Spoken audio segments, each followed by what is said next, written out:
बिस्मिल्लाहिर्रहमानिर्रहीम। अस्सलाम वालेकुम। लेसन नंबर 20 हम स्टार्ट कर रहे हैं इंग्लिश 101 का। और आज हम बात करेंगे classifying cause and effect relationship की। इस चैप्टर में दो चीज़ें तो हम नहीं पढ़ेंगे, कॉज एंड इफेक्ट एक नया चीज़ होगी और एक होगी क्लासिफिकेशन।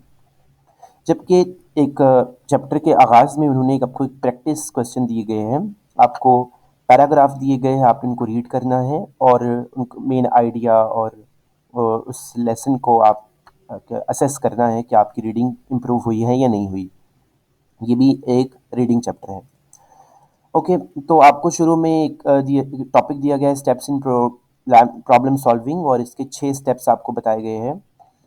आपने इनको रीड आउट कर लेना है। जैसे पहला वाला मैं आपको रीड कर रहा हूँ। The programmer must define the problem clearly. This means that he or she has to determine in a general way how to solve the problem. Some problems are easy while others take months of study. The programmer should always start by asking, do I understand the problem? तो मैंने ये step number 1 जैसे आपने read किया, इस तरह आपने step 2, 3, 4, 5 and 6 read out कर लेना है और फिर आपने बताना है मेन आइडिया क्या है इसका। तो मेन आइडिया है इसका कि the computer does what the programmer tells it to do. Computer वही करता है जो प्रोग्रामर उसको बताता है कि जो उसने करना है।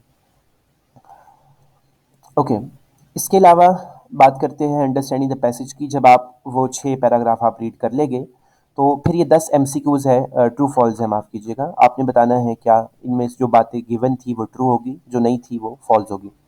जैसे computer is very intelligent, it is capable of thinking. Computer बहुत ज़हीन है, ये खुद सोच सकता है। अब ये तो ऊपर पैराग्राफ में कहीं नहीं लिखा हुआ, तो ये फॉल्स है।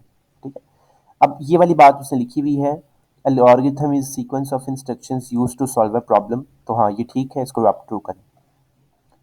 तो ये असल में ऊपर वाले रीडिंग पैराग्राफ में से ही आपने ट्रू और फॉल्स निकालने हैं। इन लोकेटिंग इन्फॉर्मेशन, आपको ये इन्फॉर्मेशन दी गई है।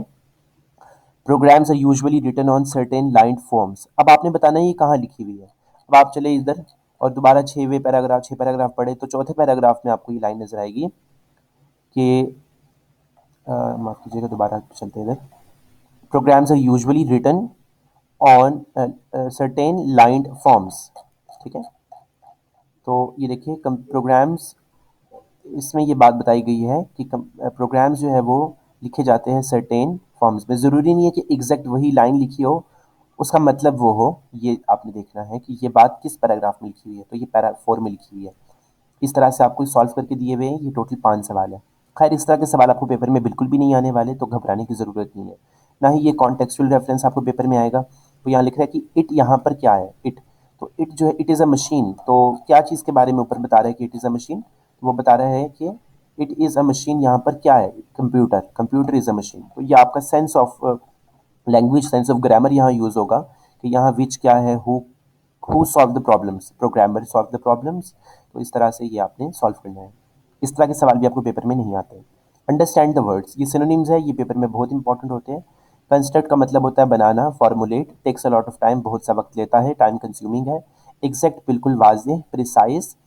मिस्टेक होती है गलतियाँ, जिसको हम कहते हैं बग्स। हेल्प होती है मदद, जिसको हम कहते हैं एड। एंटोनिम होते हैं उल्टे उलट अल्फाज, मुतजाद अल्फाज। तो एम्बिगसली, क्लियरली, ये इसका उल्ट है। एम्बिगसली का मतलब होता है जो क्लियर ना हो। स्पेसिफिक का मतलब होता है खास, और जनरल होता है आम। पार्शली मतलब थोड़ा सा, और कम्प्लीटली मुकम्मल तौर पर। वर्ड फॉर्म्स हैं, इस तरह के सवाल आप पिछले 4-5 चैप्टर्स में कर चुके हैं। अगर आपको याद हो, मैंने आपको तीसरे चैप्टर में कहा था कि अगर आप तीसरे चैप्टर सही तरह समझ लें तो आगे आने वाले बहुत से चैप्टर्स आपको सही तरह समझ आ जाएंगे। प्रोसीजर, प्रोसीड और प्रोसीडिंग, ये 3 आपको एमसीक्यूज दिए गए हैं और कहा है कि इन 3 ब्लैंक्स में पहले कौन सा लगेगा, फिर कौन सा लगेगा और बाद में कौन सा लगेगा। तो खैर, ये तो उन्होंने सॉल्व करके दिया हुआ आपको। The machine carries out the dash which the programmer gives it. The machine carries out the procedure. You should proceed with care when using a calculator. तो बड़ा ध्यान सोच समझ के आपने अल्फाज को जो सूट करता है वो सूट लगाना है। इनमें से तकरीबन सारे ही आपको सॉल्व करके दिए गए हैं, तो इसमें सोचने मुश्किल कोई बात नहीं है। कंटेंट रिव्यू है। कंटेंट रिव्यू में उसने आखिरी लाइनें छोड़ दी है और कहा है कि बताएं, फिल करें, ब्लैंक्स को फिल करें। तो काफ़ी आसान है ये, आप ब्लैंक्स फिल कर सकते हैं ऊपर से पैराग्राफ अगर आपने रीड किया हुआ है। तो इस तरह से आप सॉल्व कर सकते हैं। कंट्रोल रिव्यू एक नई चीज़ है। Solve a problem in a process. Solving a problem is a process involves various steps, complete the following diagram. Control review में क्या है, आपको जो पूरा ऊपर टॉपिक दिया गया आपने उसको एक पैराग्राफ, उसको आपने फिगर की फॉर्म में दे दिया है, ग्राफ डायग्राम की शक्ल दे दी है ताकि आप आसानी के साथ समझ सकें। इस तरह के सवाल भी पेपर में नहीं आते, ये सिर्फ आपकी रीडिंग एबिलिटीज़ को बढ़ाने के लिए दिए गए हैं। फोकस रिव्यू, ये भी आपके पेपर में कोई नहीं आने वाला। अलबत्ता मैं आपको सिखाऊंगा कॉज एंड इफेक्ट क्या होता है। कॉज एंड इफेक्ट ये होता है, अफेक्ट फॉर एग्जाम्पल, आज मैं बीमार हूँ, ये अफेक्ट है, क्यों बीमार हूँ वो उसकी वजह है। कॉज होती है वजह, अफेक्ट होती है वजह से होने वाले असर। तो मैं आज बीमार हूँ क्योंकि मैं कल सर्दी में अ, नहाया था, ठीक है, ठंडे पानी से नहाया था। तो ये वजह है, ये कॉज है और वो अफेक्ट था। तो इस तरह से आपने जुमलों में कॉज और इफेक्ट ढूंढना होता है। यहाँ पर तो आपको उसने बस सिंपल सा टॉपिक बताया है।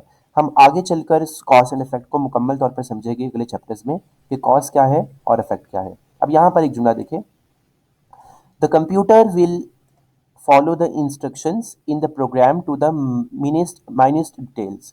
कंप्यूटर जो है वो प्रोग्राम को की छोटी छोटी डिटेल्स को भी इंस्ट्रक्ट करेगा, कि इंस्ट्रक्शन प्रोग्राम की छोटी सी इंस्ट्रक्शन को भी फॉलो करेगा। Therefore one can say that the computer is a robot, इसलिए हम कह सकते हैं कि कंप्यूटर एक रोबोट है। अब इसका दूसरा हिस्सा देखिए, ये वाला हिस्सा, therefore one can say that the computer is a robot, ये है अफेक्ट।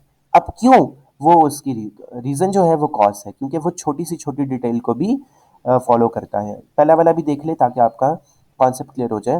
पहले वाले में देखिए वो कह रहे हैं, if the programmer is using a terminal instead of cards to enter his instructions, he can with the aid of a few commands store the program in the memory of the computer, get the print out. अब ये gate the print out जो है ये affect है, यानी result है। अब इसकी वजह क्या बनी है, प्रोग्रामर जो है वो उसकी इंस्ट्रक्शंस, वो उसकी वजह है, वो कॉज है। तो कॉज और इफेक्ट इस तरह से बनता है। अब जो इसका दूसरा पार्ट था जो मैं कह रहा था इंपॉर्टेंट है, वो है क्लासिफिकेशन। क्लासिफिकेशन का मतलब क्या होता है कि हम ग्रुप्स में और सब ग्रुप्स में चीज़ों को डिवाइड कर देते हैं। इस तरह से जो एक जैसी चीज़ें होती हैं वो एक साथ आ जाती है, और जो डिफरेंट ऑब्जेक्ट्स होते हैं वो एक दूसरे से अलग हो जाते हैं। तो इसको करने के दो तरीके हैं। पहला तरीका है फ्रॉम जनरल टू स्पेसिफिक, और दूसरा तरीका है from specific to general. General to specific का मतलब है पहले आप बड़ी चीज़ के बारे में बताएं और फिर उसके छोटे छोटे पार्ट्स के बारे में बताएं। यानी आप बताएं कि कंप्यूटर एक मशीन है जिसके 3 हिस्से हैं, ठीक है। अब ये देखिए आपने पहले जनरल चीज़ बताई फिर उसकी स्पेसिफिक चीज़ें बताई। अब इसके लिए आप ये वाले वर्ड यूज़ कर सकते हैं, is made up of, is compose of. या for example, the CPU is divided into 3 parts, the control unit, the arithmetic logical unit and memory. पहले आपने जनरल बात बताई CPU के बारे में, फिर आपने स्पेसिफिक चीज़ें बताई है, control unit, arithmetic logical unit, memory. ये जनरल टू स्पेसिफिक है। दूसरा तरीका होता है फ्रॉम स्पेसिफिक टू जनरल। इसमें पहले आप छोटे छोटे पार्ट्स के बारे में बताते हैं, फिर आप उनको मिलाकर कहते हैं कि इनको मिलकर एक ऐसी चीज़ बनेगी जो जनरल होगी।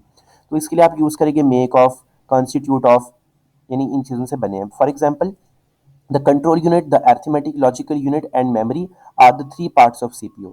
यहाँ देखिए पहले उसने छोटी चीज़ों के बारे में बताया है, स्पेसिफिक चीज़ों के, फिर वो जनरल चीज़ के बारे में बता रहा है CPU के बारे में। इस तरह की जो क्लासिफिकेशन होती है वो होती है फ्रॉम स्पेसिफिक टू जनरल।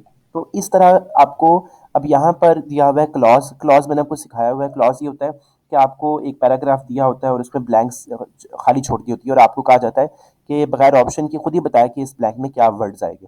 तो ये यहाँ पर पेपर में इस तरह के सवाल आते ज़रूर है, लेकिन उसमें आपको MCQs भी दिए होते हैं, ऑप्शंस भी दिए होते हैं, जिनको सेलेक्ट करना बहुत ही आसान होता है।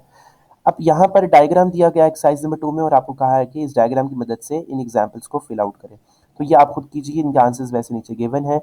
और अगर फिर आपको कोई प्रॉब्लम हो तो मुझसे पूछिएगा। इस लेसन में हमने 2 चीज़ें सीखी, एक सीखा कॉज एंड इफेक्ट रिलेशनशिप, और हमने सीखा क्लासिफिकेशन।